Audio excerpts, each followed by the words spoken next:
गुरुर्ब्रह्मा गुरुर्विष्णुः गुरुर्देवो महेश्वरः गुरुः साक्षात् परब्रह्म तस्मै श्री गुरवे नमः। ॐ शङ्करं शङ्कराचार्यं केशवं बादरायणं सूत्रभाष्ये कृतौ वन्दे भगवन्तौ पुनः पुनः।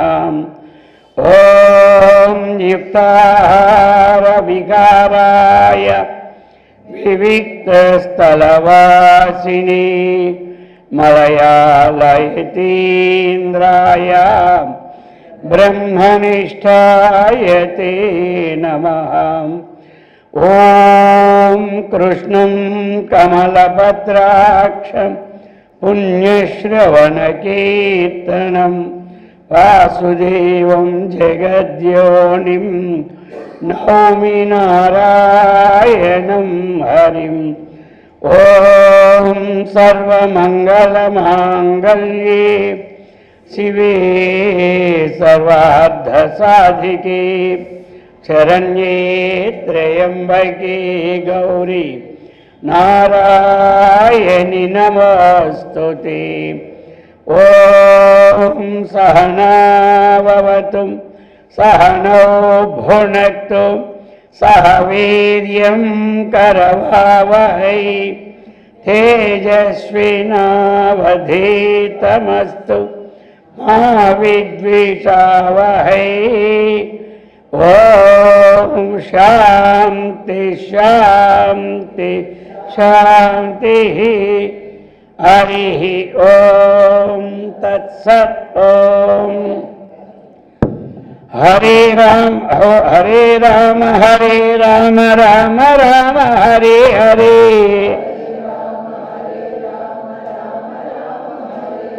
हरे कृष्ण कृष्ण कृष्ण हरे हरे।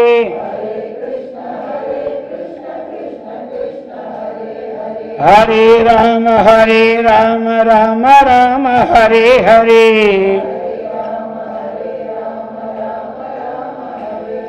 हरे कृष्ण कृष्ण कृष्ण हरे हरे। गोपाल कृष्ण भगवान की, सद्गुरु महाराज की, जगदम्बा माता की। हर नमः पार्वती पते हर हर महादेव। पवित्रात्म स्वरूपुलగు प्रियात्म बंधुलारा శ్రీమద్ శంకరాచార్య విరచిత ప్రబోధ సుధాకరం 18వ ప్రకరణం సగుణ నిర్గుణయోః ఐక్య ప్రకరణం. సగుణ బ్రహ్మ నిర్గుణ బ్రహ్మల యొక్క ఏకత్వ, ఐక్యం అంటే ఏకత్వ ప్రతిపాదన చేయడం అంటారు. జీవబ్రహ్మణోః ఐక్య, జీవబ్రహ్మలకి ఏకత్వ ప్రతిపాదన. ఆ విధంగా సగుణ నిర్గుణయోః ఐక్య ప్రకరణం. ఇందులో మనకి 194వ శ్లోకం. శృతిభిర్మహాపురాణైః సగుణగుణాతీతయోరైక్యం యత్ప్రోక్తం గూఢతయా తదహం వీక్షే అతి విశదార్థం. శృతిభిః మహాపురాణైః సగుణగుణాతీతయోః ఐక్యం యత్ ప్రోక్తం గూఢతయా తత్తు అహం వీక్షే అతి విశదార్థం. 194వ శ్లోకం. సగుణ నిర్గుణముల యొక్క ప్రకరణం, ఐక్య ప్రకరణం. శృతిభి, శృతిభి అంటే ఏమిటి? వేదం. శృతి అంటే వేదం.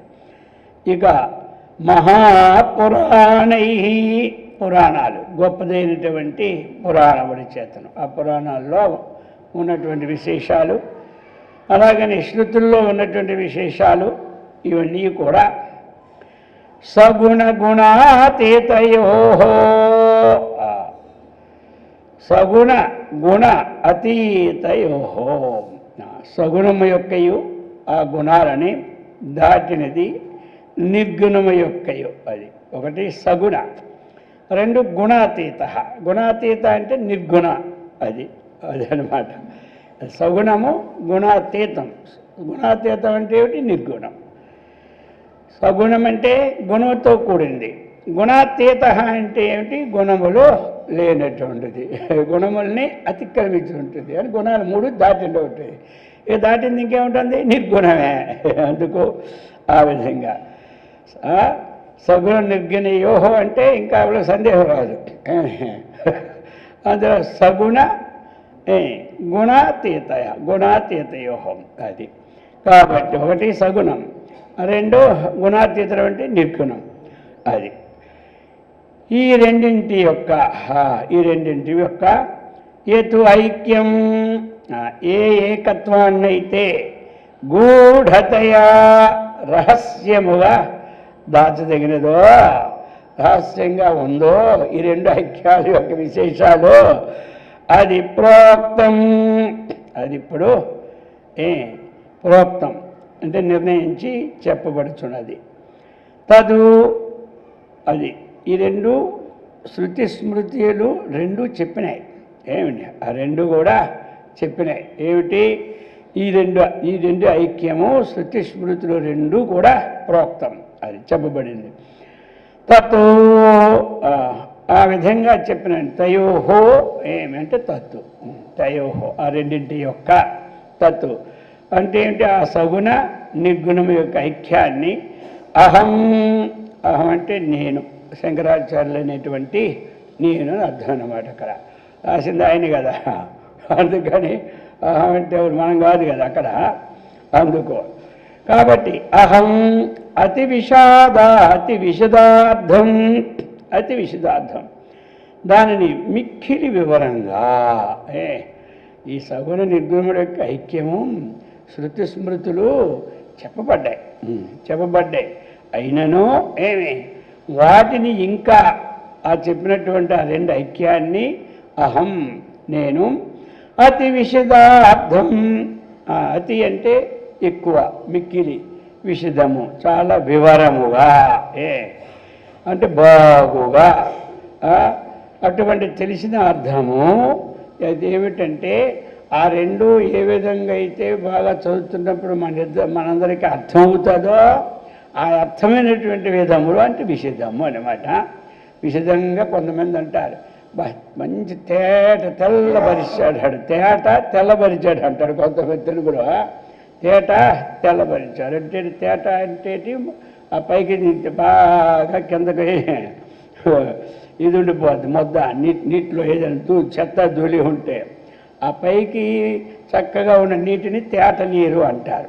అర్థమైంది? అలాగా తేట తెల్లము అంటారు. అలాగా ఇక్కడ ఏమిటి మరి? అతి విశదార్థం, మిక్కిలి వివరముగా, వక్షే, ఆ వక్షే అంటే ఫ్యూచర్ టెన్స్ అన్నమాట.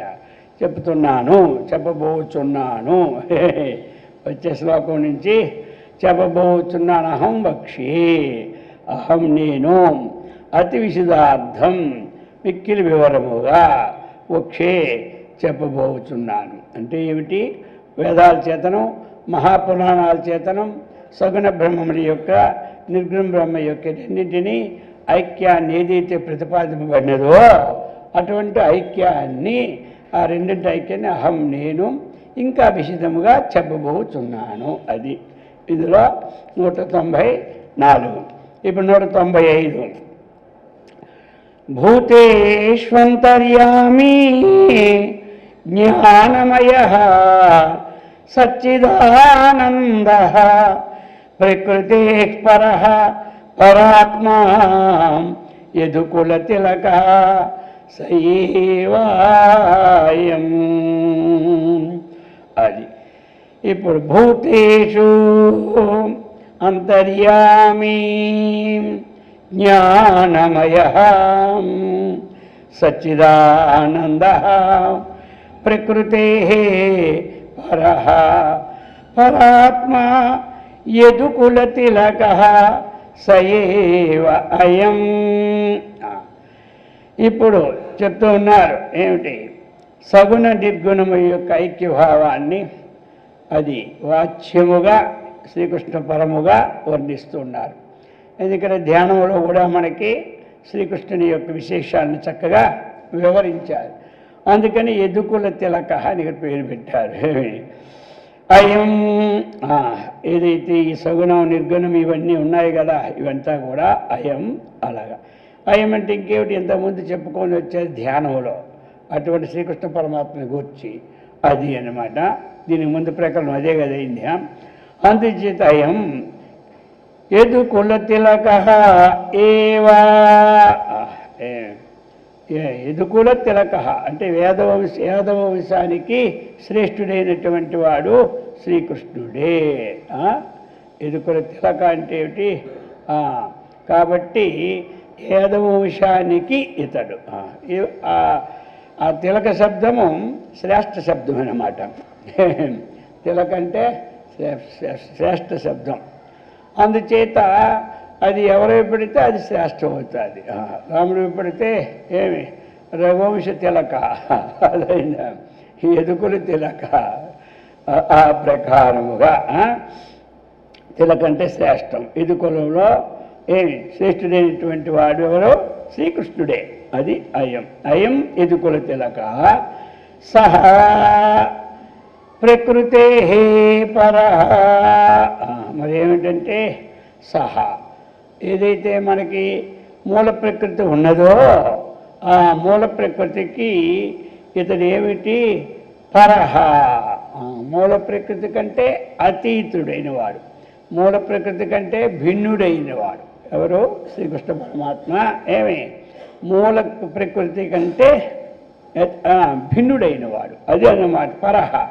మూల ప్రకృతే పరః.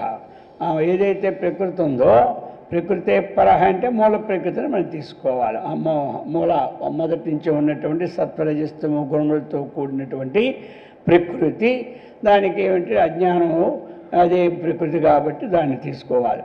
కాబట్టి అందుకే ఆ ప్రకృతే పరః.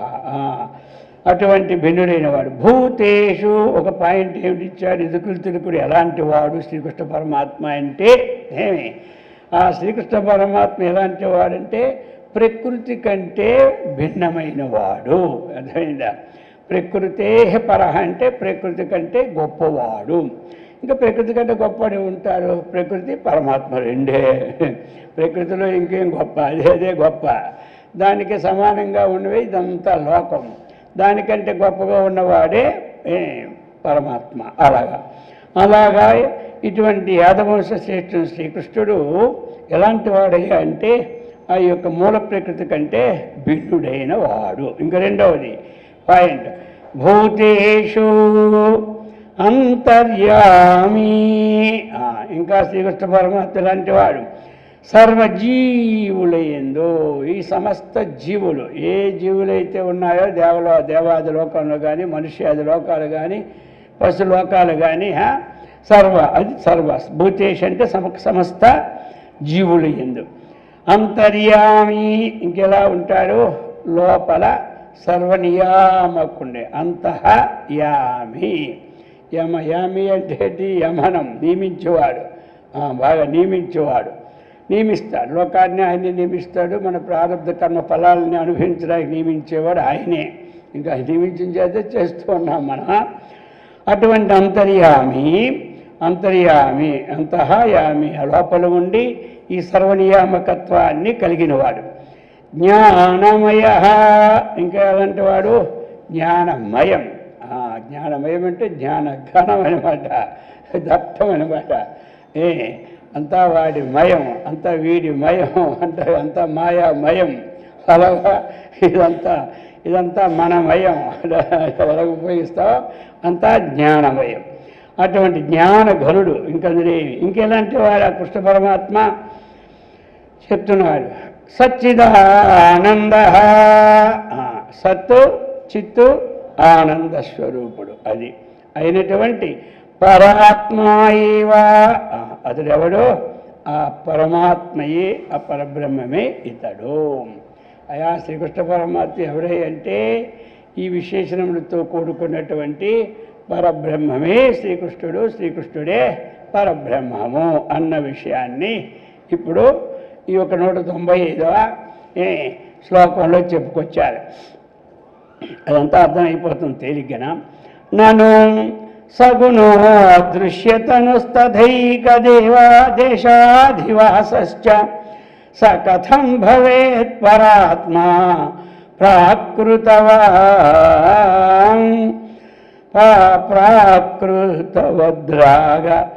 ప్రాకృతవత్తు రాగదోషయుత. అది వెళ్ళి తీసుకోవాలి మనం. కాబట్టి ప్రాకృతవద్రాగదోషయుత. ఇక్కడ పూర్వపక్షి ఒక ఆక్షేపాన్ని తీస్తూ ఉన్నాడు. అర్థమైంది కదా? ఏమయ్యా నన్ను అయితే ముందు చెప్పావు, ఆ శ్రీకృష్ణ పరమాత్మే అతడే యదుకుల వంశకుడే, ఇన్ని విషయాలతో కూడబెట్టి పరమాత్మ అని చెప్పేశావు. అందులో మరీ సందేహం ఏమీ లేదు. చెప్పేశావు. మీరు చెప్పిన దాంట్లో సందేహం మీకు లేదు, వినే దాంట్లో సందేహం మాకున్నది. చెప్పేవాడికి ఎప్పుడు ఏ సందేహం ఉండదు. అబద్ధం చెప్పినా వాడికి అందులో సందేహం ఉండదు, నిజం చెప్పినా ఇందులో సందేహం ఉండదు. అర్థమైందా? అది రాగయుక్తమా ద్వేషయుక్తమా వాడికి ఏమి సందేహాలు రావు, వినేవాడికి అన్ని సందేహాలు ఉంటాయి. అందుకని ఈ ఆక్షేపణ ఏమన్నాడు? నన్ను అయితే సరే ఆ యదుకుల వంశం తిలక వంశుడు అని చెప్పావు, ఆయనే మొత్త సర్వాంతర్యామి అందుభూతాల్లో ఉన్నాడు, ఆయన మూల ప్రకృతికి కన్నా పరమైన వాడు ఇవన్నీ చెప్పాం. అతడే సాక్షాత్ పరమాత్మ. సరే అయితే మరి ఇప్పుడు సగుణో అతను సగుణ దృశ్యతను. మరి గుణములతో కూడినటువంటి ఈ గుణాలతో దృశ్యతను, ఈ కనబడుతున్న శరీరము ఉన్నాడు కదా శ్రీకృష్ణుడు. చూస్తుంటే అన్నీ మరి శరీరం ఉంది కదా, గుణాలు ఉన్నాయి కదా. ఈ గుణములతో కూడినటువంటి శరీరం ఉంది ఆయనకి. మరి ఉండేటప్పుడు అనగా అప్పుడేమైపోయాడు? గుణములతో కూడిన శరీరంగా ఉన్నవాడిని ఏమంటారు? పరిచ్ఛన్నుడు అంటారు. గుణరహితంగా ఉన్నవాడిని ఏమంటారు? అపరిచ్ఛన్నుడు అంటారు. మరి ఇంతకుముందేమో గుణాతీత అని చెప్పినావు. అతడు ఈ దేహం వచ్చిన తర్వాత గుణాతీతుడు ఎలాగా? గుణములతో ఉంటాడు కదా. మరి ఉండేటప్పుడు తథా అట్లే. ఇంకా ఏమిటి? ఏకదేశాధివాస. ఇంకా ఏమిటయ్యా? మరి ఆ శ్రీకృష్ణుడు ఎక్కడ ఉంటాడు చెప్పు? ఒక దేశంలోనే ఉంటాడు. ఇక్కడ ఆ యొక్క ద్వారకా నగరం అనుకో, ఏదో ఒకటి బృందావనము, ద్వారకా ఏదో మధుర.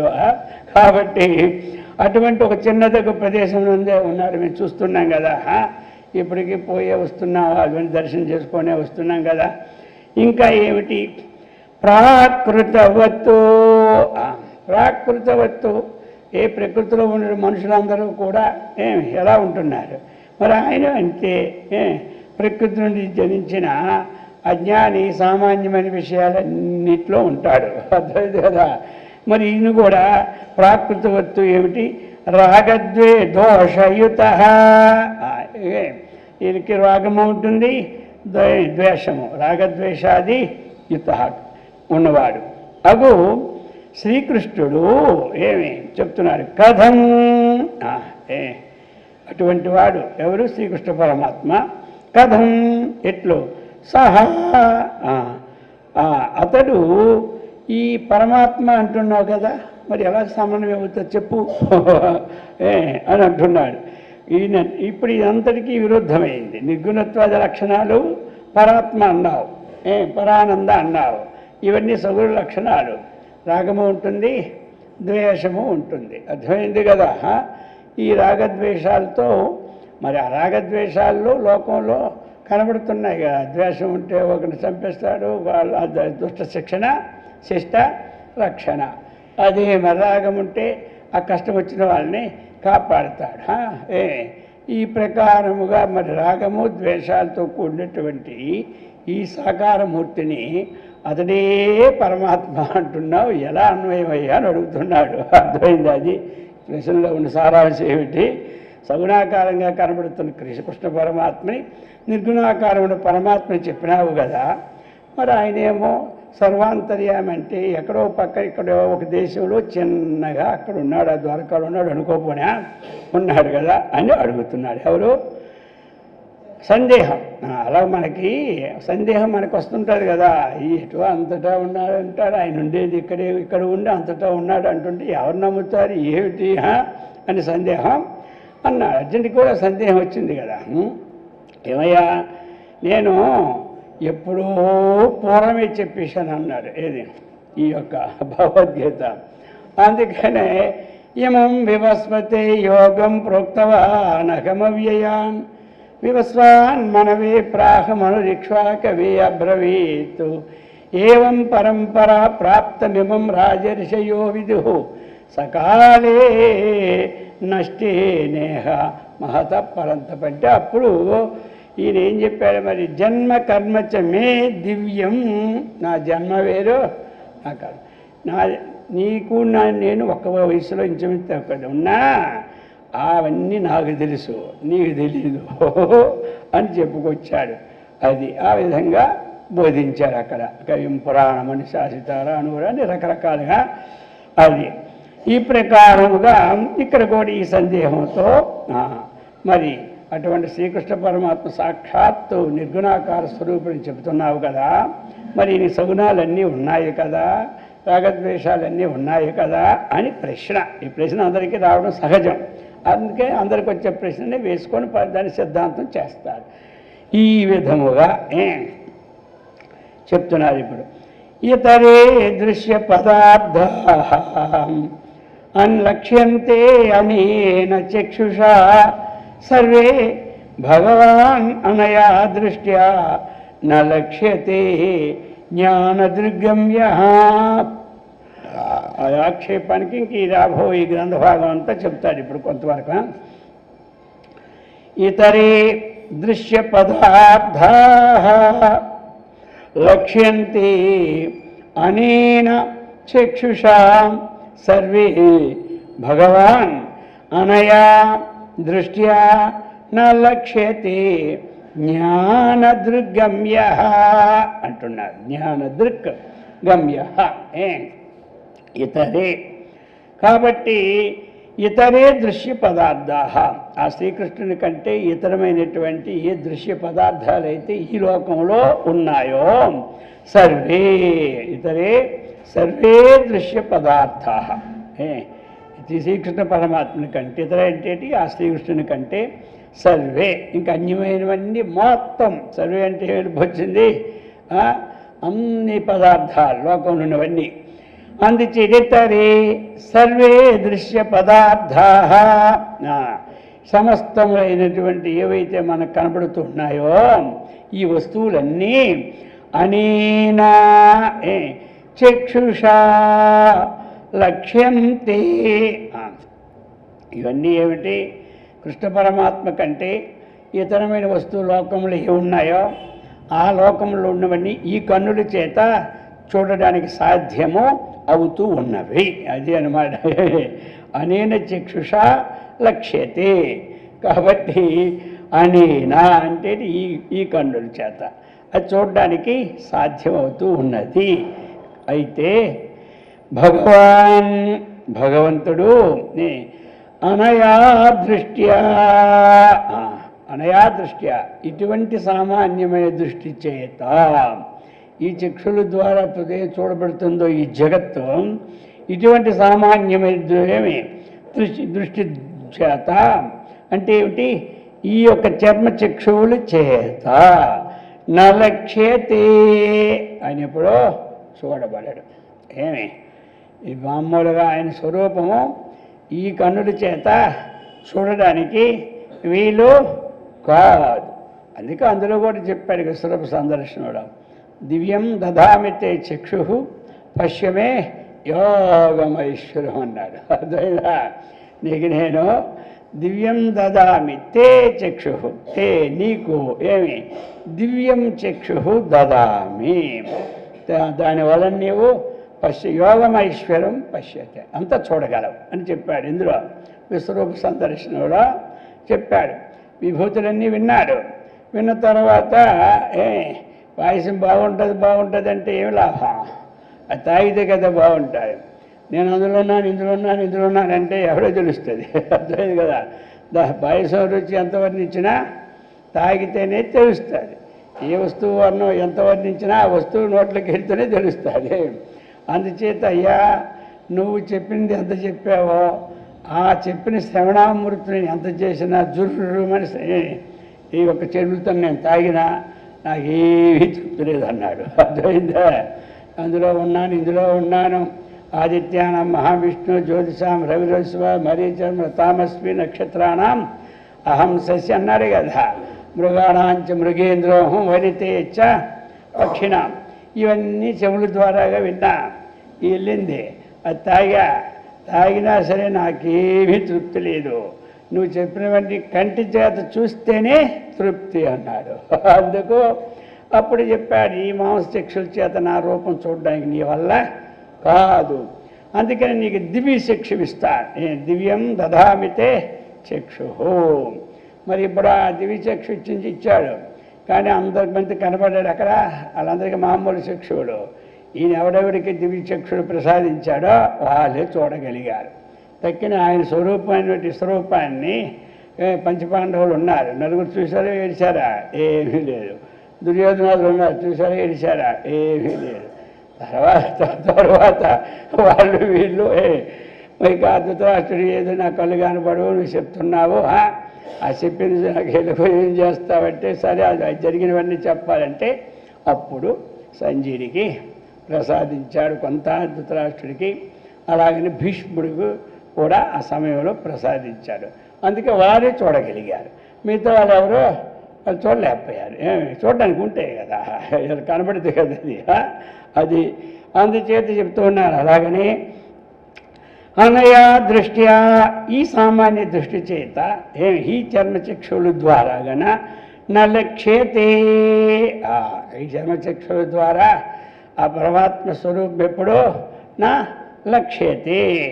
కాబట్టి జ్ఞానదృగ్గమ్య, అయ్యా నీకు ఇదే కనబడుతుంది, ఈ రూపమే కనబడుతుంది. ఈ రాగద్వేషాలతో కూడినటువంటి శరీరం ఏదుందో ఈ ప్రకృతి సైతం ఉన్నదే కనబడుతుంది. కానీ ఆ జ్ఞాన చక్షు అన్నాడు. జ్ఞాన దృక్ గమ్య అంటే ఏంటి? దృక్ అంటే చక్షువు.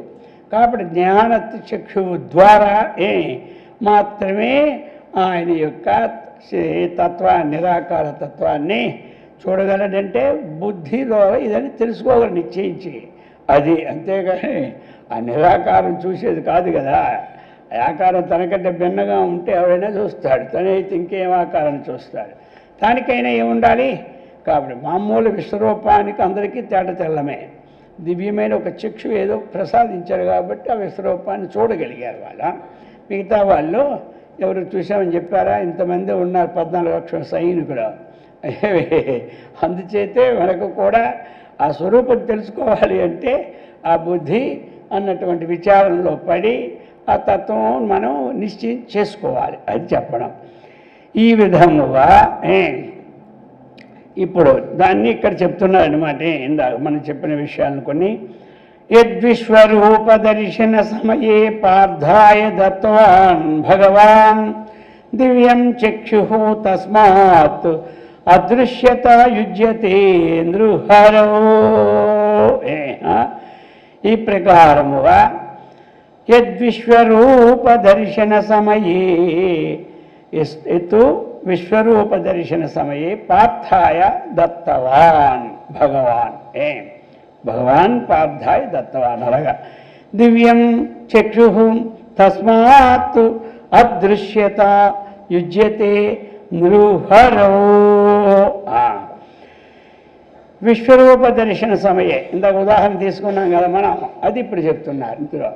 విశ్వరూప దర్శన సమయే, అందరికీ తెలిసిందే. ఇంకా విశ్వరూపం ఎక్కడదంటే ఆ కురుక్షేత్రంలో కూడా దర్శనమైంది. దానికి ఇంకా ఎవరు పర్లేదు, ఎందుకంటే తెల్లారితో చదువుతూనే ఉన్నాం మన అనేక బాహోదర భక్త నేత్రం అని నమ పురుష్ట దత్తపృష్ట తెస్తే నీకు ముందు నమస్కారం వెనక నమస్కారం అని. అందుచేత విశ్వరూప దర్శన సమయము ఇది ఎక్కడంటే కురుక్షేత్ర యుద్ధంలోనే విశ్వరూపం అనేది దర్శనం. అప్పుడు ఏమి ఆ సమయంలో పార్థాయ అర్జునునకు యద్దివ్య చక్షు, అర్జునికి ఏం చేశాడో దివ్యమైన దృష్టిని భగవంతుడైనటువంటి శ్రీకృష్ణుడు దత్తవాన్.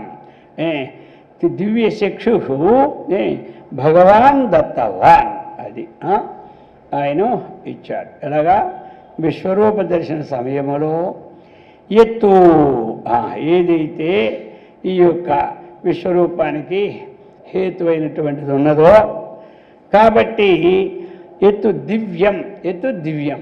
ఎత్తు దివ్యం అంటే విశ్వరూప దర్శనాన్ని చూడడానికి ఏ చక్షు ఆధారమో అది అన్నమాట. ఎత్తు దివ్యం, విశ్వరూప దర్శన సమయంలో ఏ దివ్య చక్షు ఏదో అది పార్థాయ భగవాన్ దత్తవాన్, భగవంతుడైన ఏమి కృష్ణ పరమాత్మ పార్థాయ అర్జును కొరకు దత్తవాన్ ఇచ్చేశాడు. కాబట్టి అటువంటిది తస్మాత్ ఆ కారణము చేత అదృశ్యత యుజ్యతే, దాని చేత ఏమిటి అంటే ఏమి అదృశ్యత. అదృశ్యత అంటే ఎవరికి అదృశ్యత ఇది అన్నమాట. ఇతరులకి కనపడదు, ఇతరులకి అది కనపడలేదు. కనపడినప్పుడు ఇప్పుడు ఏమైంది, అందరికీ అదృశ్యం అయిపోయింది. కనబడితే దృశ్యం, ఇది కనబడింది, ఈ చక్షుష్యత కనబడలేదు. అలాగనే ఆ యొక్క ఈ కృష్ణుడే ఆ పరమాత్మ. అందుచేత ఆయనను మనం బుద్ధి అనే చక్షువు ద్వారానే తెలుసుకోవాలి, కానీ నేత్ర చక్షువు ద్వారాగా దాని నిరాకార తత్వాన్ని తెలుసుకోవడానికి వీలు కాదు. అది చెప్పుకొచ్చారనమాట. అందుచేత ఆ విధంగా ఇందులో ఉన్నటువంటిది ఏమిటి, ఆ యొక్క విశ్వరూప సందర్శన సమయంలో భగవంతుడు అర్జునునికి దివ్యమైన చక్షువు ఇచ్చాడు. అందుచేత ఆ చక్షువు ద్వారాగా ఆయన చక్కగా చూశాడనమాట. దృశ్యమైనటువంటి ఈ స్వరూపాన్ని కాకుండా అదృశ్యమైన అఖండమైన విశ్వరూపాన్ని ఆయనలో చూశాడు.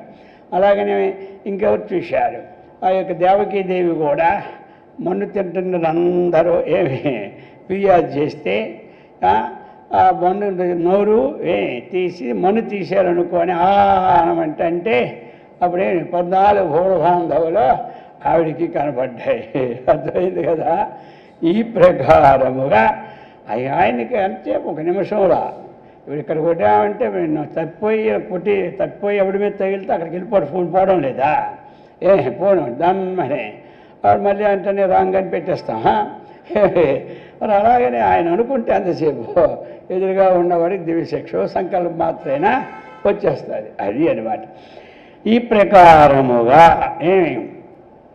అటువంటి కనపడు అటువంటి తస్మాత్ నృహరో, అందువలన నృహరో అంటే ఏంటి, నృహరో కనబడినటువంటి నరస్వరూపం ఎవరు విష్ణువునందు అదృశ్యత కనబడకుండుట తగి ఉన్నది. కనబడినట్టు విశ్వరూపమునందు కనబడినటువంటి ఆ స్వరూపము నిర్గుణాకారము కనబడుకుంటూ ఉన్నది. అది ఇది ఏమిటంటే జ్ఞానచక్షువు ద్వారాగానే తెలుసుకోవాలి, కానీ ఈ అజ్ఞాన చక్షువు ద్వారాగా ఆత్మతత్వాన్ని వాడు నిశ్చయం చేయలేడు అనే విషయాన్ని చెప్తూ ఉన్నారు. ఇప్పుడు అలా చెప్పి ఇక ఇప్పుడు చెప్తున్నారు 199 శ్లోకంలో, అలాగనే 200 ఇవన్నీ కలిసి సాక్షాద్యథైక దేశే వర్తులముపలభ్యతే రవేర్బింబం విశ్వం ప్రకాశయతి తస్సర్వైః సర్వత్ర దృశ్యతే యుగపత్. ఆ విధంగా చెప్తున్నారు. సాక్షాత్ విడివిడిగా చెప్పుకుందాం. సాక్షాత్ యథా ఏకదేశే అంటే ఏమిటి? యథా యథా అంటే ఏమిటి? ఏ విధముగా, ఏ విధముగా రవేహే బింబం, రవి యొక్క బింబం. బింబం అంటే అది అక్కడ ఉన్న రవిని సూర్యుడు, ఆ సూర్యుడికి బింబం, ప్రతిబింబం కాదు. బింబం అంటే పైన ఉంటుందా? ఆ రవేహే బింబము సాక్షాత్. సాక్షాత్ అంటే ప్రత్యక్షముగా. రవి యొక్క బింబము అంటే సూర్యుని అనుకోండా. ఆ సూర్యుని సాక్షాత్ ప్రత్యక్షముగా ఏకదేశే వత్తులం ఉపలభ్యతే. ఒకే దేశంలో సూర్యుడు ఎలా కనబడుతున్నాడు? గుండ్రంగా పొందబడి ఉన్నట్టు చెబుతున్నాడు. అంతే కదా. ఇప్పుడు అక్కడ ఉన్నాడు, ఎలా కనబడుతున్నాడు? మనకి గుండ్రంగా, మనకి ఇక్కడి నుంచి చూస్తే జానడో రౌండ్గా ఉండి కనబడుతుంటాడు. అది చెప్తున్నాడు అనమాట. ఇప్పుడు ఒత్తులు అంటే ఏమిటి? గుండ్రంగా అనమాట. ఆ విధంగా సాక్షాత్ ఇది ఉదాహరణ అన్నమాట. ముందు ఉదాహరణ చెప్పాడు ఇందులోను. ఎలాగా? యథా ఈ విధముగా.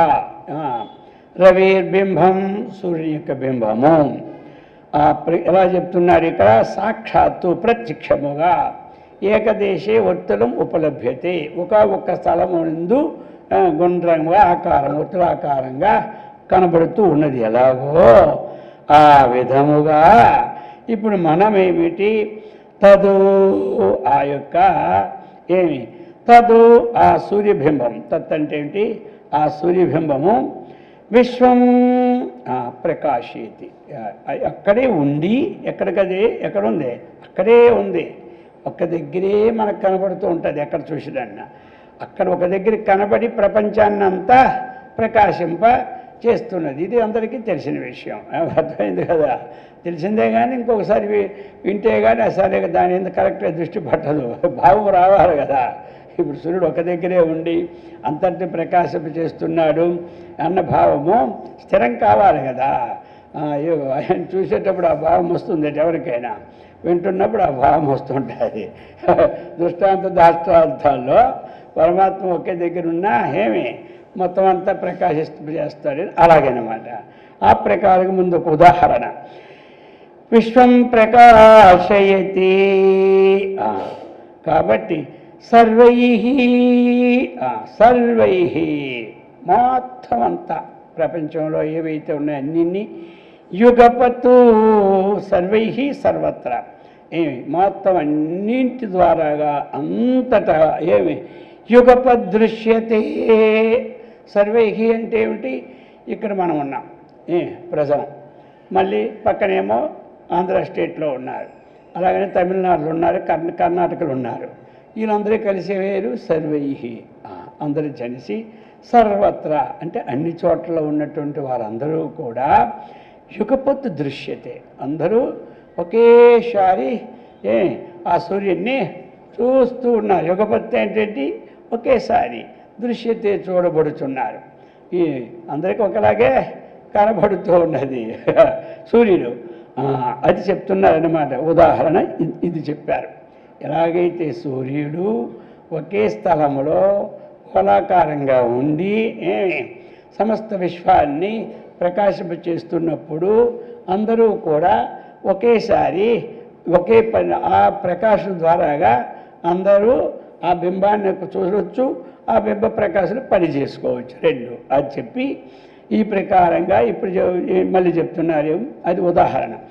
యద్యపి సాకారో అయం తథైకదేశీ విభాతి యధునాదః సర్వగతః సర్వాత్మ తదాప్యయం సచ్చిదానంద. ఇంతకుముందు అడిగాడు కదా ఆయన. ఈ ప్రకారంగా ఆయన ఒక దగ్గరే కనబడుతూ ఉన్నాడు. ఆయన ఎలాగా అంతటా నిరాకారుడు నిరామయంగా వ్యాపించి ఉన్నాడు అని ప్రశ్న. ఇప్పుడు సూర్యుడు ఉదాహరణ తీసుకొని చెబుతూ ఉన్నాడు. యద్యపి సాకారో యథా అంటే ఈ విధముగా రవి బింబం ఇంత చెప్పింది మరొకసారి సమన్వయం ఎప్పుడు చెప్తాడు. ఒకసారి ఇక్కడ ఒకసారి రవి బింబం సాక్షాత్తు ఈ ప్రకారముగా ఏ విధంగా అయితే రవిబింబ సాక్షాత్కారంగా జరిగిందో ఆ ప్రకారముగా ఇప్పుడు ఈ 200 శ్లోకంలో యద్యపి సాకార అయంతః అయం తథా ఏకదేశీ విభాతి యదునాదః సర్వగతః సర్వాత్మ తథాపి అయం సచ్చిదానందః తథా ముందు తీసుకుంటా. ఎందుకంటే ఆ రవి బింబము వలెనే యథా రవి అంతటా వ్యాపించి ఒకే బింబం ఉన్నాడో ఆ విధముగా తథా అంటే ఆ యొక్క రవిబింబం వలనే అయం యదునాదః అయం యాదవాధీశుడు శ్రీకృష్ణ పరమాత్మ కూడా సాకార సాకార రూపము గలవాడైనను. మరి ఇప్పుడు ఈయన ఏకదేశంలోనే ఉంటాడు, ఈయన అంతటా వ్యాపించి ఉన్నాడు అంటే ఏం నమ్ముతామని అడిగాడు కదా ఆయన.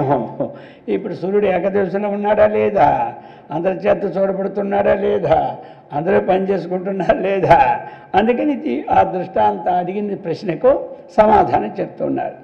అలాగనే అయం యదునాదః తదాపి అంటే ఆ రవిబింబం వలనే అయం యదునాదః ఈ యాదవాది శ్రీకృష్ణ పరమాత్మ సాకార సాకార రూపము కలవాడు అయినప్పటికీ ఏకదేశీ ఒక్కచోటనే ఉన్నప్పటికీ ఏమి విభాతి యద్యపి పైకి కనిపించున్నప్పటికీ అకారం అర్థమైంది కదా. యద్యపి విభాతి కనబడుతున్నప్పటికీ అయం శ్రీకృష్ణ సర్వగత అన్నిటినీ వ్యాపించి సూక్ష్మంగా ఉన్నాడు. ఇంకేమిటి సర్వాత్మ అన్నిటికి కూడా అతడు ఆత్మ అయినాడు. తథాపి ఆ విధముగా ఏమి సగుణ ఆ సగుణ రూపంతో ఉన్నటువంటి వాడు అతడు అయం ఇతడు సచ్చిదానంద నిర్గుణ స్వరూపుడే కానీ వేరువాడు కాదు. ఎలాగంటే ఆ యొక్క రవి అక్కడనే ఉండి ప్రపంచం అంతా వెలిగిస్తున్నా లేదయ్యా, ఈయనేమో ద్వారకాలో ఉండి అందరినీ ఎలా వెలిగిస్తున్నాడని అడుగుతున్నా కదా. మరి ఆయన ఆయన ఒక దగ్గరే ఉంటాడు, ప్రపంచం అంతా వెలిగిస్తున్నాడు. అలాగనే ఈయన ఎక్కడున్నా ఒక చోకట్లున్నా అందరిలోనూ ఉంటాడు, అంతటా ప్రకాశింప చేస్తాడు. అది అనమాట. ఆ విధంగా చెప్పుకొచ్చారే.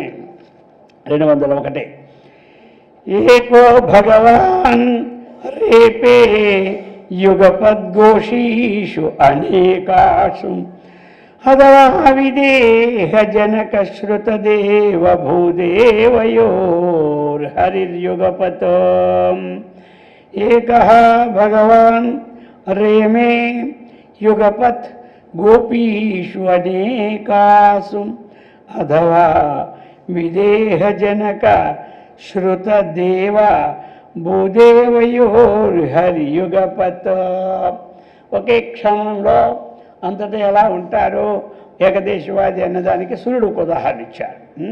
ఇంకొక ఉదాహరణ ఇప్పుడు ఇస్తున్నారు. ఏకః భగవాన్ ఏమి ఒక్కడైన భగవంతుడు శ్రీకృష్ణ పరమాత్మ యుగపత్ యుగపత్ అంటే ఏంటి ఒకేసారి అది ఒకే సమయం అనేకాసు గోపీషు అనేకమైనటువంటి గోపికల ఇళ్ళలో ఒకే సమయంలో ఉండడం అందరూ చూశారు. అర్థమైంది కదా. ఈ కృష్ణుడు వచ్చాడా అని అక్కడ అడిగితే ఇక్కడే ఉన్నాడు, అయ్యో ఇక్కడ ఉన్నాడు అక్కడ ఉన్నాడా అని అర్థమైంది కదా. అక్కడ అలా ఒకరికొకరు అనుకుంటుంటే ఒకే సమయంలో అన్ని దగ్గరలో ఉన్నాడు. ఇంతకుముందు కూడా మనము ఒక విషయాన్ని ఒక యోగి యొక్క కథ చెప్పుకున్నాం. మాంధాత అన్నటువంటి చక్రవర్తి, ఆ చక్రవర్తి దగ్గరికి ఒక యోగి వెళ్ళాడు. అదైతే ఆయనకి 100 మంది పిల్లలు. సరే ఒక పిల్లని ఇమ్మని అడిగాడు. ఎవరు కథలు ఎందుకని మీకు 3 మొక్కలు చెబుతున్నాను అదైతే కదా. ఆయన పిల్లని ఇమ్మంటే ఈయనకే అనిపించింది పిల్లని మనం ఇస్తాం, వచ్చింది గొడవ ఇప్పుడు. సరే మరి ఎవరు నచ్చితే వారే చేసుకోవాలి కాబట్టి ఈవిడ ఏమన్నా బాగుండదని ఋషి కదా. అయ్యా మా పిల్లలు ఉన్నారు 100 మంది, వాళ్ళకి ఎవరికి నీరు ఏమి నచ్చితే వాళ్ళు చేసుకుంటారు అని చెప్పాడు. చూసేసరికి 100 మంది నచ్చేశారు. ఎవరికి? హిమాందాస్ చక్రవర్తి పిల్లల కాబట్టి అయోగికి ఏమి మొత్తం అందరూ నచ్చేశారు. ఈ రాజు అనుకున్నాడు, ఇదేమిట్రా ఇది, ఒకరిని తీసుకొచ్చి చూపెడతంటే దిగిపోనేమో, నేనేమో ఇంకెవడు నచ్చలేదంటే పోతాడు అనుకున్నాను మనసులో. నచ్చదు నేనేం చేస్తాను. ఇప్పుడు ఏమైపోయింది 100 మంది, ఏట అనడానికి లేదు. సరే 100 మందికి పెళ్లి చేసేసాడు. ఒక దెబ్బకేమిటి చేసాడు. పట్టుకుపోతాను అన్నాడు. ఎక్కడ పట్టుకుపోతావు? నేను పట్టుకుపోతాను, అడిగి పట్టుకుపోతాను, వెళ్ళి నీకేం లోటు చేయలే అంటాడు. ఇక సరే, ఇక రాజుగారు కదా, ఓ బ్రహ్మాండమైనటువంటి 100 మందికి సరిపోయిన వస్తువులు గీస్తువులు అన్నీ పట్టుకొని చక్కగా ఏమి వెళ్ళాడు. వీరు వెళ్ళేసరికల్లా అక్కడ ఏమైపోయి తెలుసా, ఈయన సంకల్పం మాత్రం చేతే 100 రూములు అక్కడ సృష్టించేశాడు. అటాచ్డ్ బాత్రూములు, ఏసీ రూములతో సహా. అర్థమైంది కదా. ఇక చూస్తే అక్కడ పెద్ద పేరు ఉందన్నమాట. అర్థమైంది. యోగి నగరైనా వెంటనే లేరు ఉన్నారు అందరూ. ఏంటో ఈ పట్టుపోయినాడే, ఆఖరికి ఎలాగైపోయింది, అది బతకాలని చూడడానికి పోయాడు. ఎవరు? హిమాందాస్ చక్రవర్తి గారు. ఇక పోయేసరికి ఒక ఇంటికి వెళ్ళాడు మొట్టమొదట. ఏమమ్మా ఎలాగా మరి, ఎలాగైతే నాకు నేను బాగా చూసుకుంటాడా? చూసుకుంటాడు కానీ ఇక్కడి నుంచి కదలడు, 24 గంటలు ఎక్కడే ఉండిపోతాడు. అది నా బాధ. మిగతా వాళ్ళు సరిగా చూసుకోవడం లేదు కదా, ఆ బాధ అన్నారు. ఇలా 100 ఇళ్ళకి వెళ్ళాడు వరుస కదా, క్వార్టర్స్ కింద పైన అన్నీ. ఇక అంతా చూస్తే అందరూ ఇదే మాట, ఇదే అనమాట. ఇక ఒకటైనా అనేక రూపాయలు ఇలా పొందాడు. అలాగే ఈయన కూడా అనేక దగ్గరలా ఇలా ఉన్నాడు. ఈ ప్రకారముగా దానిని ఏమిటంటే విదేహ జనక శృతదేవ భూదేవయో అని మరొక ఉదాహరణ ఇచ్చారు. విదేహరాజు అయినటువంటి జనక చక్రవర్తి అతడు అటువంటి విదేహరాజు అయినటువంటి బహుళాశ్వరుడి పేరు గలవాడు. అటువంటి వాడు ఇక్కడ ఆ జనకుని గృహముందు ఉన్నాడు. అతడు ఒకసారి అక్కడ శృతదేవుడు పేరు గల ఆ బ్రాహ్మణ గృహందు కూడా ఉన్నాడు. అప్పుడు ఆశ్చర్యపోయాడు ఈ బహుళాహుడు, అరే అక్కడ ఇక్కడ ఒకేసారి ఉన్నాడు ఈయన. జనకుడి దగ్గర ఉన్నాడు విదేహ జనక. ఒకటి శృతదేవ భూదేవయోహో. శృతదేవుడు, భూదేవుడు అంటే బ్రాహ్మణుడు అనమాట. అటువంటి ఆయన దగ్గర ఉన్నాడు, ఈయన దగ్గర ఉన్నాడు. ఒకేసారి హరి యుగపత్తు, ఆ యొక్క హరిస్వరూపమైన శ్రీకృష్ణ హరి అంటే అక్కడ విష్ణుమూర్తి అట. విష్ణుమూర్తి అక్కడ ఉన్నాడు, ఇక్కడ ఉన్నాడు. ఆ విధంగా అయ్యా ఈ ప్రకారంగా ఆ సూర్యుడు అక్కడ నుండి ప్రపంచం తెరవ్యాపించి ఉన్నాడు. శ్రీకృష్ణుడు కూడా అలాగనే మొత్తం అంతా వ్యాపించి ఉన్నాడు. అలాగే 4 ఉదాహరణలు ఇచ్చాడు. ఏమిటి ఈ వ్యాపకానికి సరిపోయినటువంటివి. అర్థమైందా?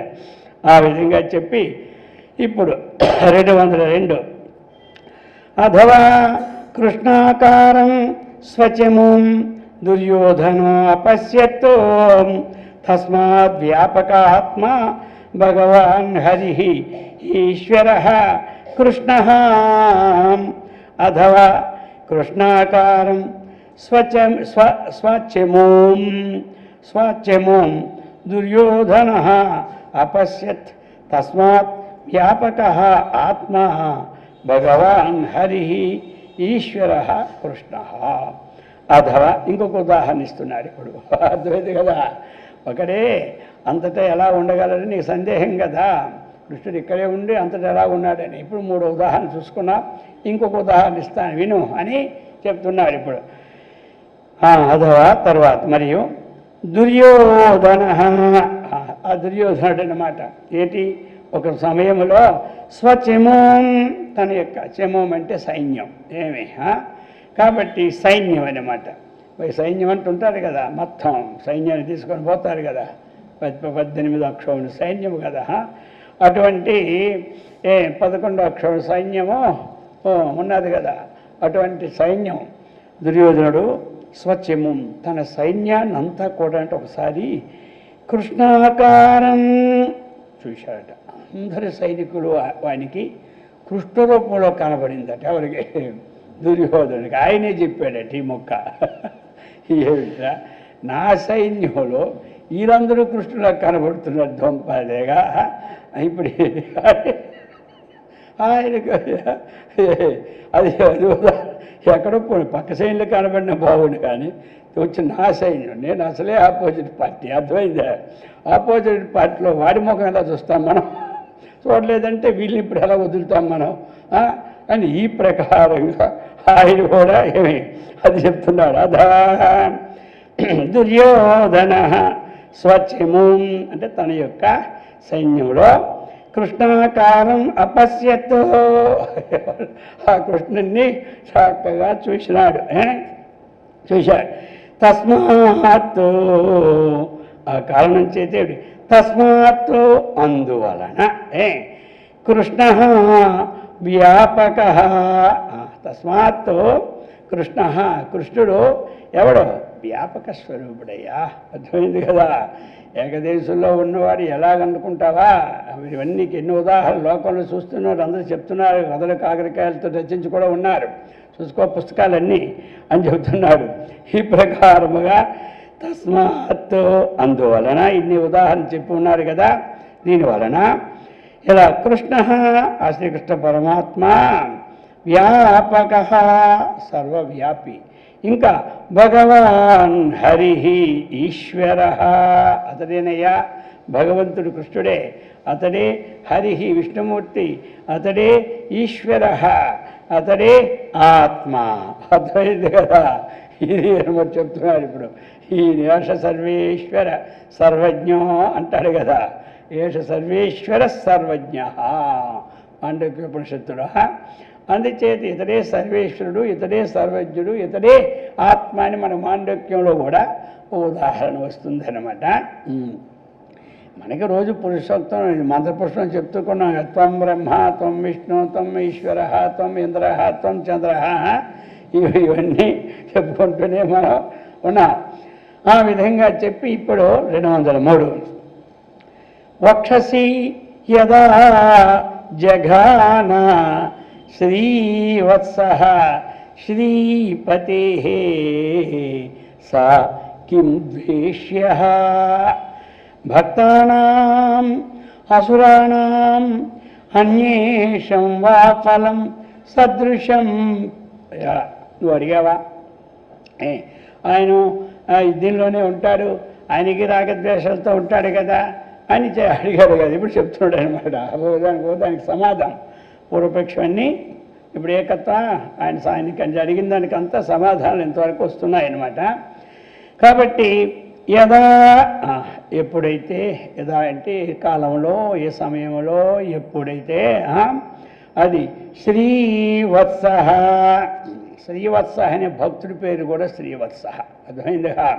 ఆయన పేరేమి శ్రీవత్స అనేవాడు ఒక భక్తుడు. ఆ భక్తుడు పేరు అనమాట శ్రీవత్సనాముడు అన్నటువంటి భక్తుడు.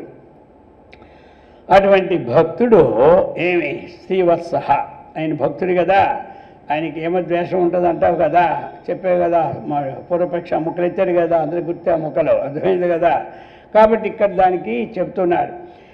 యథా, ఎప్పుడో ఒకప్పుడు, ఒక సమయంలో, లేకపోతే అది ఏం చేస్తారంటే ఎప్పుడైతే ఈ పని చేశాడో అప్పుడు ఆయన ఏమీ అనలేదని చెప్పడానికి యథా, ఎప్పుడైతే, ఎప్పుడు ఏమి శ్రీవత్స, శ్రీవత్స అనే భక్తుడు, అతని నామధేయం శ్రీవత్స. శ్రీపతే వక్షసి జగాన, అదే అన్నమాట. అర్థమైంది కదా? శ్రీవత్స అనే భక్తుడు శ్రీపతే, ఆ లక్ష్మీపతి, ఆ విష్ణువునకు వక్షసి, ఆయన వక్షస్థలం ముందు జగాన కొట్టారు. అర్థమైంది కదా? ఆయన వక్షస్థలం నందు ఒక తన్నినాడనమాట. అది కాబట్టి ఏమయ్యా ఆయనకి ఆయన అలా ఈ శరీరమే కదా, రాగద్వేషాలు ఉంటాయి కదా, అడిగావు కదా. కిం దేశ్య, వాడి పేరు ఏమైంది, ఆయన మీద ఏమైంది దేశం పడ్డాడా? ఆ కృష్ణమూర్తి ఆవగింజంత లేదు. మరి ఆయన సాకారం ఉండి మరి ద్వేషం లేదు కదా. మరి నువ్వు ద్వేషం ఉంటుంది అన్నావే, తను ఒంటి మీద కాలుతో తన్నినోడి మీద ద్వేషం లేకపోతే నీ మీద నా మీద ఉంటుంది చెప్పు అంటున్నాడు ఎవరు? సిద్ధార్థ. ఇప్పుడు త్రిగుణములతో కూడిన శరీరముగా ఆయనకి రాగద్వేషాలున్నా ఆయన పరమాత్మ అంటావేటి అని అంటే ఆయన భగవంతుడు అంటావేటి ఏదో అంటాడు కదా. అందుచేత ఆ ప్రకారముగా యదా ఎప్పుడైతే శ్రీవత్స శ్రీవత్స అనే భక్తుడు శ్రీపతే ఆ లక్ష్మీపతి హరినకో వక్షసి జగాన ఎప్పుడైతే కొట్టాడు సాక్యం ద్వేష్య ఆ హరి ఏమైనా కొంచెమైనా ద్వేషం పడ్డాడా? పడలేదే. అది ఆ విధంగా పడలేదు కాదు కదా, భగవానుడు ఆయనకి ఏం చేశాడు? బహూకరించాడు. అర్థమైంది కదా. అది చక్కగా మంచిగా దగ్గరికి తీసుకొని బ్రహ్మాండంగా చేశాడట. అది చెబుతున్నాడు. ఇవన్నీ భాగవతంలో ఉంటాయి కథలన్నా. ఆ ప్రకారముగా కిం ద్వేష్య ద్వేషింపబడిన ఏమి కానీ ఇంకా భక్తులు కానీ అన్యేషాం అసురాణం వా భక్తానాం అన్యేషాం అసురాణం వా భక్తులు కానీ ఏమి సురులంటే దేవతలు, అసురులంటే ఎవరు రాక్షసులని మనం పేరు పెట్టుకున్నాం కదా. వాళ్ళ ఫలం అతడేమిటి? అన్యేషాం ఫలం వీళ్ళందరికీ ఫలం సదృశ్యం. ఏమి ఆయా కర్మలు పెట్టి వాళ్ళకి ఫలాన్ని ఇస్తాడే కానీ ఆయన ఫలంలో వాడికి ఎక్కువ వాడు తక్కువకేమీ ఇవ్వడు. అందరినీ సమానమే, ఆయన దృష్టిలో అంతా సమానమే. అందుచేత మరి ఈ ప్రకారముగా ఇప్పుడు ఆయన అడిగిన దానికి ఏం చేశాడు? సమాధానం చక్కగా చెప్పాడు. అది అందుచేత మరి ఇప్పుడు ఇది అటువంటి సాకార భక్తులు వచ్చిన విశేషణాలన్నిటినీ కూడా చక్కగా నిర్ణయం చెప్పారు. కాబట్టి మరి మనము ఇప్పుడు ఈ చింత వల్ల ఏమిటి? ఒక్క దగ్గర ఉన్నా మనకు కావలసింది ఏమిటి? అంతటా ఎలా చూస్తాడు అంటే సూర్యుడు ఉదాహరణ చక్కగా మనకిచ్చాడు. ఒకేసారి అంతటా ఎలా కనబడతాడంటే లోకంలో కొన్ని ఉదాహరణలు తీసుకొచ్చాడు. అర్థమైందా? ఆ విధముగా మనం ఇప్పుడేంటి ఆ భగవంతుడు సర్వవ్యాపకుడు సర్వాంతర్యామి అన్నటువంటి ఒక నిశ్చయం ఆయన సాకార స్వరూపుడుగా వచ్చాడే కానీ ఆయన ఎవడో నిరాకార స్వరూపమే ఆ దివ్యశక్తి అన్నటువంటిది అర్థం చేసుకోవాలి. కాబట్టి అటువంటి సత్కర్మనిష్టను భగవద్భక్తిని ఆత్మవిజ్ఞాన సంపత్తిని ఆయురారోగ్య ఐశ్వర్యాన్ని కూడా చక్కగా ఆ యొక్క శంకరాచార్యుల వారు అమ్మవారు మనకిచ్చి సదా రక్షించుగాక. ఓం సహనా భవతు సహనౌ భునక్తు సహ వీర్యం కరవావహై తేజస్వినావధీతమస్తు మా విద్విషావహై. ఓం శాంతి శాంతి శాంతి.